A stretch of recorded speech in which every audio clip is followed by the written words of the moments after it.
The Pixel 4 and 4 XL have officially been announced, but just because they're the latest and greatest from Google doesn't necessarily mean that they're the ones most worth buying. And so today we're going to be looking at every single Pixel phone and determining which one is the best for you. Hey, how's it going? I'm Josh from 91 Tech, and welcome to my Google Pixel buy-in guide. I'm not going to take up too much of your time here. I'm assuming going into this that you want a Google Pixel. I'm not going to be comparing these phones to other phones. For example, I'm not going to be recommending another Android phone over them or an iPhone over them. I'm just going to assume you want a Google Pixel phone, and that's totally fair. But with that, let's start at the top here with the Pixel 4 and Pixel 4 XL. The Pixel 4 and 4 XL drop the notch from the 3 XL while improving basic specs like speed, up to 6 gigs of RAM from 4, and of course adding an extra telephoto camera lens. Now I think most of us would agree a 2x zoom isn't as useful as a wide angle lens, but it's better than just one camera, and we do have it here. Of course we do lose out on the wide angle selfie camera from the Pixel 3, so it is kind of a win-lose situation. There's no fingerprint sensor, but instead a face unlock, which is interesting. The refresh rate on the screen has gotten a pretty great improvement at 90 Hz as opposed to 60, so everything you do is going to feel that much smoother and more refined, which is really nice to see. Overall though, the phone isn't that much more impressive than the 3 or 3 XL in my opinion, even if you prefer the newer design. It's got a better display, and of course the cameras are going to be better, but it might not be worth the price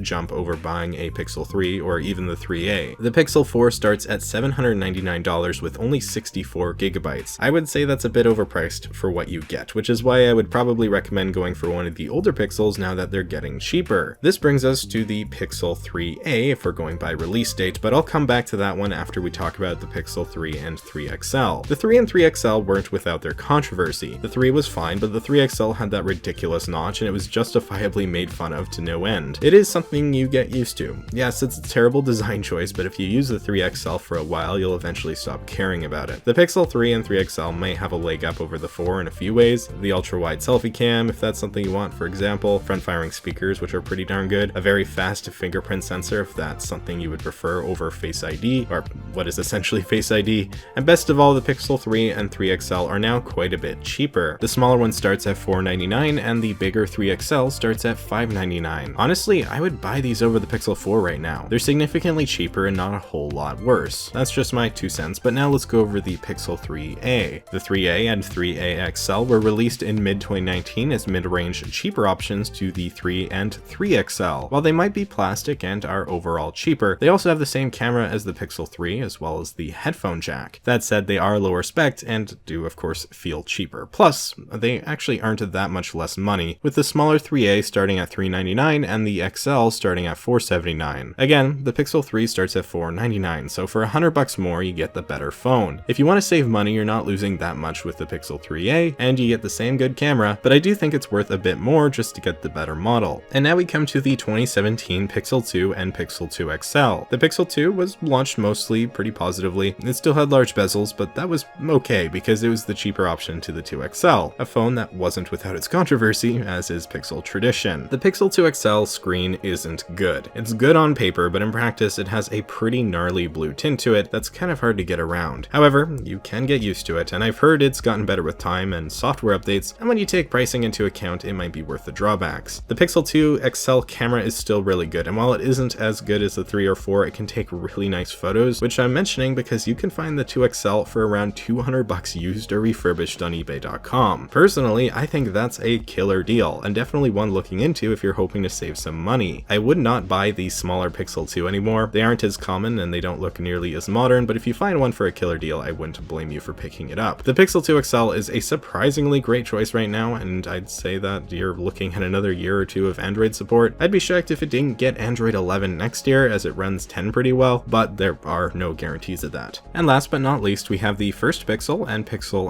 XL. Both these phones came out in late 2016 and were pretty typical for the time. Big bezels, aluminum, pretty basic OLED display, and so on. They still retain the headphone jack and were praised for their camera. It was one of the best at the time and it could produce some really top-notch photos. This isn't as much the case anymore, but it can take good photos. And I have to say, I really like this phone and its overall value right now. It was made in a beautiful blue color, which I wish Google would bring back, and the best thing about it is that you can find it for like $100 on eBay.com. $100 for a phone that already has Android 10. That's right, the newly released $1,000 Galaxy Note 10 is still running Android 9, $99, while the $100 original Pixel already has the update. That's the benefit of getting the phone straight from Google. You actually get updates. The Pixel probably won't get Android 11, but you're still looking at least another year of support for $100. This is one of the best budget smartphones you can buy used, in my opinion. It's a really good deal. Just watch out for screen burn-in. These first Pixels tend to suffer from it pretty bad, and so I'd try to make sure you get one without it. But this brings us to the end. We've talked about all 5 Pixel lines, from the first Pixel to the Pixel 2 to the Pixel 3 to the Pixel 3a to the Pixel 4. So which one should you actually buy? If you want the best of the best in Google phones, the Pixel 4 is the obvious choice. It's expensive and probably overpriced in my opinion, but if you disagree with me or have the money and don't really care, it's going to be a really great phone with a really great camera, even if it isn't the giant upgrade over the Pixel 3 that we were hoping for. And for the record, I think the smaller Pixel 3 is also a great buy right now for $500 new. It's not that much more than the 3a,